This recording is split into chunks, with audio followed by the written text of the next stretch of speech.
सब मित्रों जय सोमनाथ। ओम नमः शिवाय। प्रिय મિત્રો, તમારો દિવસ શુભ રહે, મંગલમય શુભકામના હું મિલિમાંથી જગીભાઈ વ્યાસ આપ સૌનું આપણી જગતમાં પુનઃ હાર્દિક સ્વાગત કરું છું।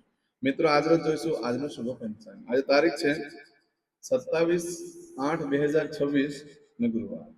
શ્રાવણ સુદ 14 તિથિ છે ને વ્રતની પૂનમ આજે કરવાની રહેશે। વ્રતની પૂનમ આજે છે, નારિયેળી પૂનમ પણ આજે છે, રક્ષાબંધન આવતીકાલે ગણાશે। અને જો સાંભળી લો, રક્ષાબંધનને લઈને જે ખોટી વાહિયાત વાતો ઉડે છે, ખોટી અફવાઓ ઉડે છે, એને માનશો નહીં। રક્ષાબંધન રક્ષા માટેની છે। એ બાંધવાથી, રક્ષા બાંધવાથી રક્ષા થાય છે, કોઈ દિવસ કંઈ અશુભ થતું નથી। માટે એ વસ્તુ ખોટી રીતે જે ફેલાવે છે એને ત્યાંથી ડિલીટ કરો। આગળ કોઈની સાથે ચર્ચામાં મોકલશો નહીં, નવી વિડીયો કોઈ સાથે શેર કરશો। રક્ષાબંધન આવતીકાલે જ છે। આજે હયગ્રીવ જયંતિ પણ છે। આજે વ્રત લક્ષ્મી વ્રત પણ આજથી શરૂ થાય છે। આજથી પંચક બેસે છે। બપોરે 1:36 થી પંચક શરૂ થઈ જશે। અને પંચકમાં પણ રાખડી બાંધી શકાય છે। રાખડી બાંધવા માટે રક્ષાની રાખડી છે, એ પંચકમાં બાંધવાનો કોઈ દોષ નથી। અશુભ વસ્તુમાં પંચકને જોવામાં આવે છે, શુભ વસ્તુમાં નહીં। આજે જોઈશું આજનો શુભ પંચાંગ। આજે બાળકનો જન્મ થાય ને તિથિ ગણાય 14 તિથિ। આજે સવારે 9:10 પૂર્ણ થઈ જાય, ત્યાર પછી બાળકનો જન્મ થાય ને પૂનમ તિથિ ગણાશે। આ પૂનમ તિથિ આવતીકાલે સવારે 9:49 પૂર્ણ થઈ જશે। આજે જે બાળકનો જન્મ થાય છે નક્ષત્ર ગણાય છે ધનિષ્ઠા। ધનિષ્ઠા નક્ષત્ર આજે સવારે 48 મિનિટથી શરૂ થઈ આવતીકાલે સવારે 2:16 પૂર્ણ થઈ જાય છે। ત્યાર પછી જે બાળકનો જન્મ થાય એનું શતતારકા નક્ષત્ર ગણાશે। આ શતતારકા નક્ષત્ર 29 તારીખે મળશે 3:14 પૂર્ણ થઈ જશે। આજે જે બાળકનો જન્મ થાય છે એનો યોગ ગણાય છે શોભાન। શોભાન યોગ આજે સવારે 7:56 પૂર્ણ થઈ જાય અને ત્યાર પછી જે બાળકનો જન્મ થાય એનો અતિગંડ યોગ ગણાશે। અતિગંડ યોગ 28 તારીખે સવારે 7:28 પૂર્ણ થઈ જાય છે। આજે જે બાળકનો જન્મ થાય છે એનું કરણ ગણાય છે વણિશ। વણિશ કરણ સવારે 9:10 પૂર્ણ થઈ જાય, ત્યાર પછી જે બાળકનો જન્મ થાય એનું વિષ્ટિકરણ ગણાશે। આ વિષ્ટિકરણ 27 તારીખે રાત્રે 9:33 પૂર્ણ થશે। એટલે કે આજે રાત્રે 9:33 પૂર્ણ થઈ જાય છે। આજે જે બાળકનો જન્મ થાય છે એની રાશિ ગણાય છે મકર। મકર રાશિ નક્ષત્ર છે ખનિજ મકરાસન સ્વામી શનિ ગણાય છે। પરંતુ મિત્રો, આજે રાશિ બદલાય છે, ધ્યાન રાખજો। આ મકર રાશિ આજે બપોરે 1:36 પૂર્ણ થઈ જાય છે। એટલે બપોરે 1:36 પછી જે બાળકનો જન્મ થાય એની કુંભ રાશિ ગણાશે। કુંભ રાશિ નક્ષત્ર છે ગસસ। કુંભ રાશિનો સ્વામી શનિ ગણાય છે। રાશિ તિથિ આ કુંભ રાશિ જે છે 29 તારીખે રાત્રે 9:38 પૂર્ણ થાય છે। એટલે ત્યાં સુધી જે બાળકોના જન્મ થાય બધાની રાશિ કુંભ ગણાશે।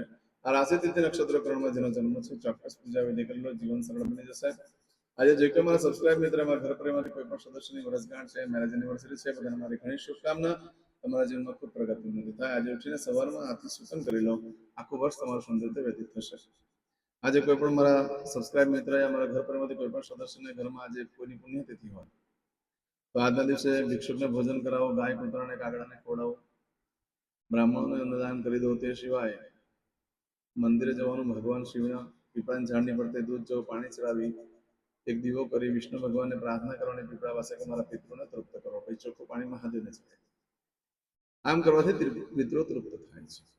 આજે આખા પરિવાર સાથે જમવા બેસવું છે। પરિવાર સાથે બેઠેલો હોય ને તો પિતૃ બહુ પ્રસન્ન થાય છે।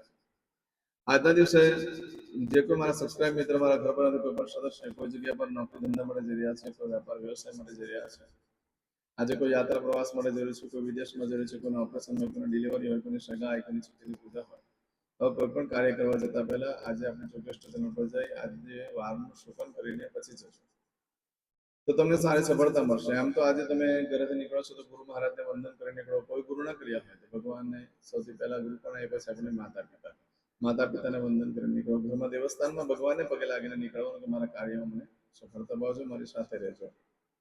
આજે બ્રાહ્મણોને અન્નદાન કરવાનું બહુ જ મહત્વ છે। ભોજન કરવાનું બહુ જ મહત્વ છે। આજે બૃહસ્પતિ પૂજનનું પણ બહુ જ મહત્વ હોય છે। આજના દિવસે કોઈ પણ કાર્યક્રમ માંગો છો તો તેના માટે પણ એક ચોક્કસ શુભ સમય છે, તે જોઈ લઈએ। આજે સવારે 6 થી 7:30 વાગ્યા સુધીનો સમય શુભ રહેશે। સવારે 10:30 થી બપોરે 3 વાગ્યા સુધીનો સમય શુભ રહેશે। સાંજે 6 થી રાત્રે 9 વાગ્યા સુધીનો સમય શુભ રહેશે। રાત્રે 12 થી આવતીકાલે મળશે 1:30 સુધીનો સમય શુભ રહેશે। આવતીકાલે મળશે 3 થી સવારે 6 વાગ્યા સુધીનો સમય પણ શુભ રહેશે। આ સમયગાળા દરમિયાન તમે કોઈ પણ કાર્ય કરો છો તેમાં સારી સફળતા પ્રાપ્ત થઈ શકે છે। પરંતુ મિત્રો, આજે એકંદર અશુભ દિવસ એટલે કોઈ પણ કાર્યક્રમ માટે યોગ્ય દિવસ નથી। અનિવાર્ય સંજોગોમાં તમારે કરવું પડે એમ જ છે તો આપણી જોગેશ ચેનલ પર જઈ પ્લેલિસ્ટમાં જઈ ગુરુવારનું સૂચન કરીને જાઓ તો સફળતા મળી શકે છે। આજે કરશું આજનો સંકલ્પ। ચમચીમાં પાણી લઈ લો, अद्यदिनमासनं मासोत्तम ब्रह्म पवित्र श्रावण मासे शुभे शुक्ल पक्षे चतुर्दश्यां मंदवे पूर्णियायां बृहस्पतिवार निमित्तायां ભગવાનની પૂજા પતે એટલે નામ લખીને મોકલી દો. ભગવાનને તમારા માટે પ્રાર્થના કરો કે જલ્દીથી જલ્દી કાર્ય સિદ્ધ થાય અને તમને લાઈક કરીને મોકલી આપીશ. હવે દરેક જણા પોતાનું સાચું નામ બોલી દો. તમારું ગોત્ર ખબર હોય તો ગોત્ર બોલી દેવાનું. પછી બોલવાનું છે અહમ, મમ, આત્મન, શ્રુતિ, સ્મૃતિ, પુરાણોક્ત, પુણ્ય, ફલ, પ્રાપ્તિ, અર્થમ, અપ્રાપ્ત, લક્ષ્મી, પ્રાપ્તિ, અર્થમ, પ્રાપ્ત, લક્ષ્મી, ચિરકાલ, સૌ, રક્ષણાત્મક, લોકેવા, સભાયામ, રાજદ્વારે, વ્યાપારે, વિદ્યા અભ્યાસે, દેશે, વિદેશે, સર્વત્ર, યશ, કીર્તિ, વિજય, લાભાદિ, પ્રાપ્તિ, અર્થમ, મમ, અખિલ, કુટુંબસ્ય, આયુ, આરોગ્ય, ऐश्वर्यादि, प्राप्ति, अर्थम, मम, जन्म, समय, तथा च विप्र, वृंदानां, जन्म, समय, जन्म, कुंडली, मध्ये, स्थित, ग्रहः, गोचर, ग्रहः, महादशा, अंतर्दशा, प्रत्यंतर्दशा, तथा च योग, युति, दृष्टि, मध्ये, शुभ फल, प्राप्ति, अर्थम, भय, रोग, शत्रु, बाधा, दोष, मारण, तारण, मंत्र, तंत्र, अरिष्ट, दोष, पीड़ा, निवृत्ति, अर्थम, भूत, प्रेत, पिशाचादि द्वारा रचित अरिष्ट, दोष, निवृत्ति, अर्थम, मम, सकल, मनवांछित फल. હવે તમારા મનમાં જે કઈ ઈચ્છા હોય તે બોલી જવાનું.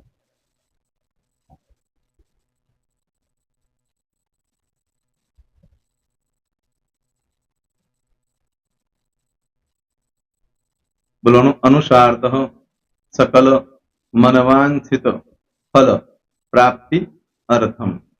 હવે જે બરકતની પૂજા વાળા છે એ લોકો તો આ બધું બોલવાનું જ હોય છે, એ લોકો માટે કોઈ સ્પેશિયલ નથી. પણ જે લોકોએ હવે જે કહું છું તે લોકોએ જ બોલવાનું. જેના લગ્ન થઈ ગયા હોય એ લોકોએ બોલવાનું છે. મમ દાંપત્ય જીવન મધ્યે સુખાકારી પ્રાપ્તિ અર્થમ પુત્ર પૌત્રાદि સંતતિ પ્રાપ્તિ અર્થમ. આ સંતાન પ્રાપ્તિ વાળા માટે પણ આવી જાય છે. દીર્ઘ આયુ આરોગ્ય ऐश्वर्यादि प्राप्ति अर्थम.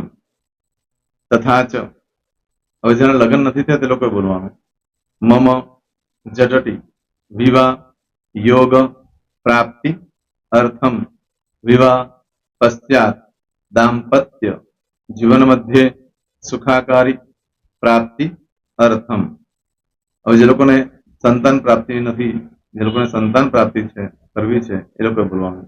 મમ दाम्पत्य जीवन मध्य सुखाकारी प्राप्ति अर्थम तथा च दीर्घ आयु आरोग्य ऐश्वर्यादि समन्वित संतति सुख प्राप्ति अर्थम.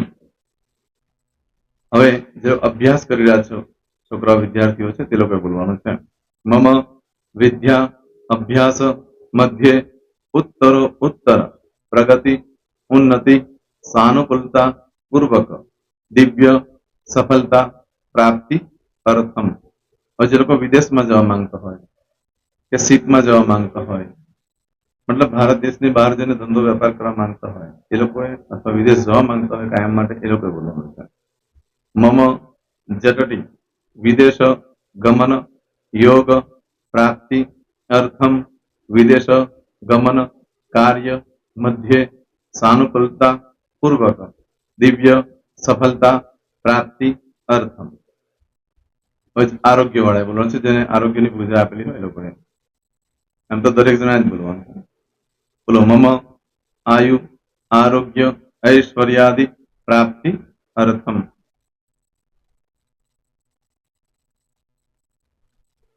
હવે દરેક જણા બોલવાનું. સકલ મનવાંછિત ફલ પ્રાપ્તિ અર્થમ અદ્ય દિને પ્રધાન દેવતાનામ નિત્ય દિન અનુસાર્થ પૂજન અર્ચન કર્મણિ અહમ કરીશ્યે.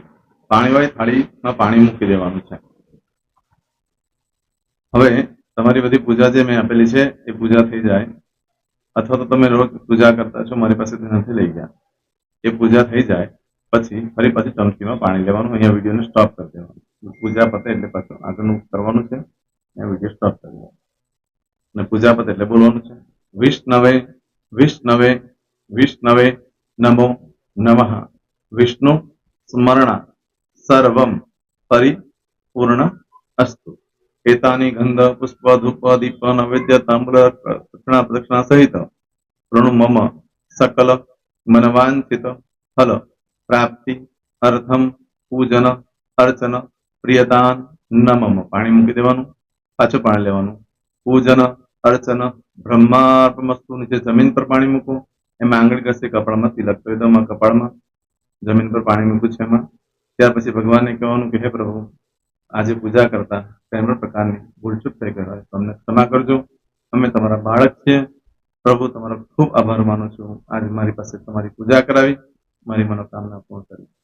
પ્રાર્થના કરી દો. જગ્યા પરથી ઉભા થઈ શ્રીનારાયણ ભગવાનને પાણી ચડાવી દો અને નિત્ય કર્મ જે કરતા હોય તે કરો. જય સ્વામિનારાયણ. તમારો દિવસ શુભ રહે. તમે અને તમારો પરિવાર સુખી રહે, સંપન્ન રહે, સુરક્ષિત રહે, એ ભગવાન સોમનાથ દાદાને પ્રાર્થના. તો મિત્રો, તમે મારા વિડીયોને લાઈક ના આપી હોય તો સૌથી પહેલા લાઈક આપી દો. અને ત્યાર પછી જો તમે મારી આ ચેનલ સબસ્ક્રાઇબ ન કરી હોય તો સૌથી પહેલા સબસ્ક્રાઇબ કરી લો અને બેલ આઇકોન ઓલ પર ક્લિક કરવાનું ભૂલશો નહીં, જેથી કરીને સૌથી પહેલા નવી વિડીયો જે કંઈ મૂકું એ તમને મળે. મિત્રો, કંઈ પણ મૂંઝવણ હોય તો મને આ નંબર પર તમે ફોન કરીને પૂછી શકો છો. મારો મોબાઈલ નંબર છે 9825546459. મિત્રો, કોમેન્ટ્સમાં જય સોમનાથ લખવાનું ભૂલશો નહીં. ફરી પાછા નવા વિડીયો સાથે મળીએ. ત્યાં સુધી સૌને જય સોમનાથ.